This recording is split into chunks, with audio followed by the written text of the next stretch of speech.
Well, first off, the PGA Tour membership is not surprised by this format change for the Tour Championship. This has been talked about for months, and many formulas have been percolating through the Player Advisory Council meetings over the PGA Tour season in 2025, ultimately deciding that the top 30 that make it to the Tour Championship at East Lake, all starting at even par, and all of them, all 30, have a shot to win the FedEx Cup.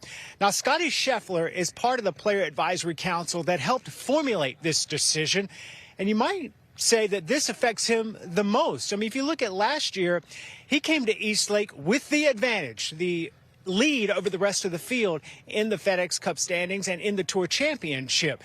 But now he starts at square just like everyone else, and he is very happy to do so because he thinks this puts the PGA Tour product very much in a good spot for the fans. I think when you're looking at a golf tournament, I think the best way to identify the best player over the course of a tournament is 72-hole stroke play on a really good golf course. I think when you look at a good test of golf and you got to compete over 4 days, I think that's the best way to crown the best winner for that week. And looking at the Tour Championship, I didn't love the previous format of starting strokes, and I really like the direction where we're going. I think the Tour Championship's going to be difficult to qualify for. You know, making the Tour Championship is truly going to be the results from a great body of work over the course of a season, and then you have an opportunity to win the Tour Championship in the FedEx Cup. They seem to be suggesting, although we're not going to get the details for a while, that they might reallocate the bonus money. And this kind of goes back to something I think that you've talked about before, the old way where, you know, you have this great year, and then if you just kind of have a bad week or maybe are injured, your chances of falling down that FedEx Cup list are pretty great, and yet you wouldn't be rewarded. Do you have any sense of how that might play out? Because in this sense, it's still 30 guys going for that big prize. Yeah, I think the way the finances are going to shake out, which I really don't like talking about because I think it's silly, but I think the way the finances are going to be is more leaning towards the reward for a great regular season and some payouts that way versus just your performance at the Tour Championship. Because as players, that's not why we compete. I don't compete for the financial benefit at the end. I care much more about winning the Tour Championship than I do winning the money for the Tour Championship. Like, I want to win the FedEx Cup because it's the race over the course of the whole season. You have to play great golf to finish in the top 30 for the entire season, and you got to show up at the right time and play great golf. I think going back off feedback from last year's event and some strong voices, you know, from all the different partners and players involved, you know, there seemed to be something wrong with the format, and a good hard look at it, and was decided we're going to go down a path to reimagine it, I guess, for the future, you know, with really a long-term vision in mind, I think. I'm excited. I think it's, you know, it's obviously something different and something new, which I think a lot of us players felt was needed. And, you know, all of us want to have the excitement. I mean, we want you guys to have the excitement and the fans and us players to, you know, have the opportunity to go to the Tour Championship and win the FedEx Cup. And it's always been a big deal, but I think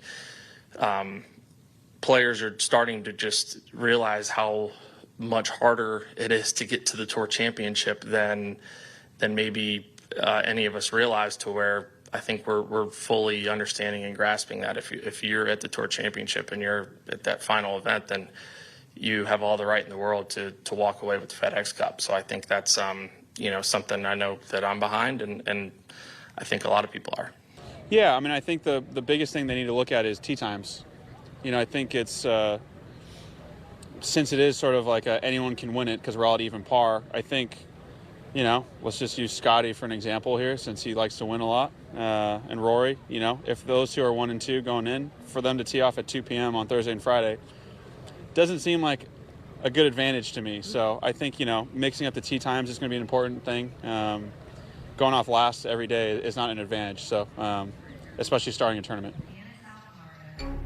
It's a great point there by Xander, Schauffele, and I'm sure the PGA Tour will consider that. But let's look at the Tour Championship since 2019. You see the FedEx Cup champion on the left, and the low 72-hole player for the week at East Lake. And only 3 times in the last 6 appearances at the Tour Championship has the eventual FedEx Cup champion had the low 72-hole score. Victor Hovland actually tied for the low 72-hole score back in 2023 with Xander Schauffele. And under this format that we're about to implement here for this season, you go back and look at last year, it would be Colin Morikawa holding the FedEx Cup and not Scottie Scheffler. Now, you heard during Scottie Scheffler's press conference there the talk about rewarding the player that has been the most consistent throughout the regular season, and the PGA Tour will do that, probably monetarily. They are still working on the details with that. And another thing, too, this is likely going to change again, talking about the Tour Championship format for 2026. The real possibility of reducing the field from 30 to a smaller number. Discussions will continue during the Player Advisory Council meetings, and we will probably be talking about a different change in format for 2026. This is considered a bridge year for the Tour Championship and the FedEx Cup. Anna? Okay, Todd, an interesting development on what we're going to see at the end of the season. Thank you very much indeed. So, guys and gals, it seems sort of like the elimination of the staggered scoring system to start the week overall has got a positive reaction, it seems, from players and fans. Brandon, what do you think? Yeah, not surprised about that. Look, I get what the PGA Tour was trying to do. They were trying to bake in some reward for playing the best golf all year long, similar to other sports with the home field advantage. But that baked-in advantage seemed too contrived. And by the way, just too hard to get your arms around. You know, it'd sit on the set, and you'd talk about the person who was leading, who was not the person playing the best that week, and the person who was playing the best that week who was not the person who was leading. And with all the talk about the best thing about golf is based upon merit, and the season-ending FedEx Cup event wasn't really based upon merit. It was based upon how you had played up to that point. So it did seem too contrived. But in general, you just look at what the FedEx Cup is, and you got to applaud them. Pre-FedEx Cup, I used to joke that the year never seemed to end. You know, it just went on and on and on in a very anticlimactic way. It does now end with stars and volatility. But this new format gives us the opportunity for more volatility. That's what you want. There was far too much advantage baked into these staggered strokes. And now then, so the 30th person in the FedEx Cup right now is Taylor Pendrith. So you go to the Tour Championship, Taylor Pendrith, if he plays the best that week, could finish first in the FedEx Cup for the year. And Scottie Scheffler, who plays terrible, could finish 30th. Now, that might not make any sense, but that's what playoffs are all about. That's what the Super Bowl is all about. I just remember the 2008 Super Bowl. The Patriots were undefeated. They went and played the Giants. The Giants won. Nobody would say that the Patriots weren't the best team that year. They just didn't win the Super Bowl. And I think that's analogous to what's going to happen going forward. But the idea is for volatility. And now then, I think there's a potential for great volatility in the Tour Championship. Yeah, and for me, just talking kind of from a fan standpoint, like, it was really confusing. And for somebody who's involved in golf, who understands golf very, very well, it was just, from a fan standpoint, it was just too much. It was almost too much math to kind of figure out who's doing what. And also to Xander's point, and I massively agree with this, is that teeing off late every single day is not an advantage at all. And so, yes, I think this is a great move from the PGA Tour. I think it's going to be great for the FedEx Cup. You know, we even tried it at the CME, and we got very quickly got rid of that idea a few years ago, didn't we? We had a similar system, and then we reverted back to what we have now. Yeah, there was a tournament within a tournament, and there were only 12 players who were able to win the $1 million season-long prize, and there was a lot of math and charts, and it was very confusing. And they simplified it in 2019 and said, hey, it's going to be winner take all. We're going to shorten the field to 60 players, and now the winner makes $4 million, and everybody knows what's happening, and it's super exciting. Yeah, there's just one other note, though, I would want to touch on further down in that notice was that they talked to the fans, and the fans wanted to see more difficulty baked into the golf course. And while certainly we'll always tip a cap to the fans, but I'm not so sure that's the case. You want to see more volatility.